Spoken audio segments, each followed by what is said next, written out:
Good evening, friends. இன்னைக்கு நம்ம chapter 1 எலக்ட்ரோஸ்டாட்டிக்ஸில் உள்ள புக் பேக் ப்ராப்ளம் 1.17 சால்வ் பண்ண போகிறோம். இது ஒரு இன்ட்ரெஸ்டிங்கான கொஸ்டின். பார்த்தீங்கன்னா ஒரு point charge of +10 microcoulomb is at a distance 5 cm directly above the center of a square of side 10 cm. What is the magnitude of electric flux through that square? இதான் கேட்டிருக்காங்க. இதில் நமக்கு என்னென்ன கொடுத்துருக்காங்கன்னா பாயிண்ட் சார்ஜோட வேல்யூ கொடுத்துருக்காங்க +10 மைக்ரோகூலும். இது வந்து at a distance of 5 cm above the center of a square of side 10 cm. அதுவும் ஸ்கொயர்னு கொடுத்துட்டாங்க. ஸோ சைட்ஸ் எல்லாமே 10 cm.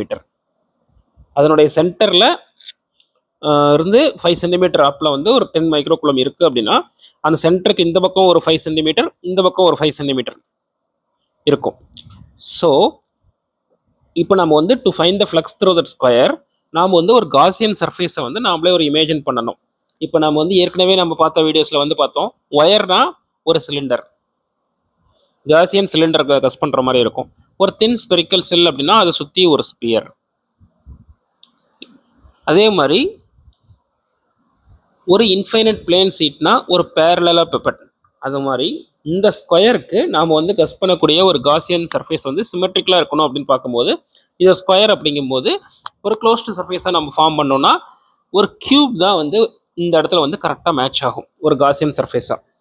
ஸோ நம்ம வந்து இந்த ஸ்கொயர் மூலமாக வரக்கூடிய ஃப்ளக்ஸை வந்து நம்ம கண்டுபிடிக்கிறதுக்கு நாம் ஒரு காசியன் சர்ஃபேஸ், இந்த இடத்துல வந்து ஒரு கியூப் வித் 6 ஈக்குவல் சைட்ஸ், அதில் நம்ம இப்போ வந்து ஃப்ளக்ஸ் கண்டுபிடிக்க வேண்டியது வந்து பார்த்தீங்கன்னா பாட்டம் ஃபேஸாக வர மாதிரி பண்ணிக்கிறோம்.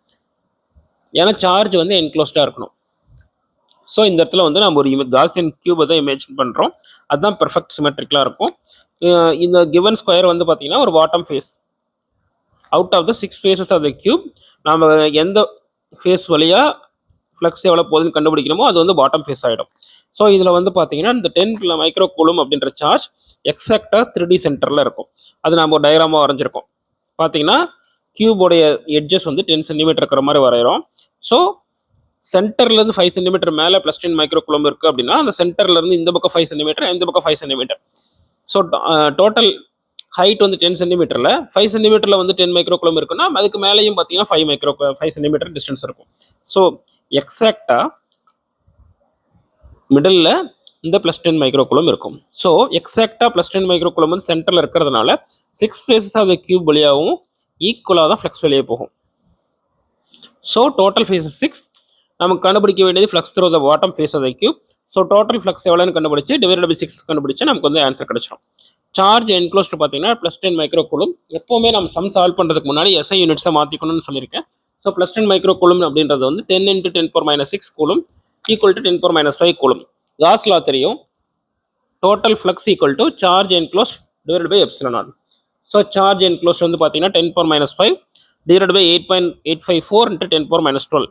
இந்த -12 மேலே கொண்டு போகும்போது 10⁻+7 மாறிடும். டிவைடட் பை 8.854 1 டிவைடட் பை 8.854 பார்த்தீங்கன்னா 0.1129 × 10⁻7. ஸோ அது வந்து நம்ம சால்வ் பண்ணும்போது 1.129 × 10⁻6 நியூட்டன் மீட்டர் ஸ்கொயர் பை கூலுமாக மாறிடும். So flux through the bottom face கண்டுபிடிக்கணும். அதுக்கு வந்து flux total divided by 6 faces of the கியூப்ன்றதுனால 6 டிவைட் பண்ணோம்னா 1.129 × 10⁻6 டிவைடட் பை 6 ஈக்குவல் டு 0.188 × 10⁻6. கடைசியாக சால்வ் பண்ணால் 1.88 × 10⁻5 newton metre square by coulomb. Okay, physics sum வந்து ரொம்ப ஈஸி. உங்கள் ஃப்ரெண்ட்ஸ் யாராவது ஃபிசிக்ஸ் சம் சால்வ் பண்ணுறதுக்கு வந்து தருமாறுனாங்கன்னா, டஃப்பாக இருக்குது அப்படின்னு ஃபீல் பண்ணாங்கன்னா அவங்களுக்கு வந்து இந்த சம்மை வந்து ஷேர் பண்ணுங்கள். நெக்ஸ்ட்டு சம்மில் மீட் பண்ணுவோம்.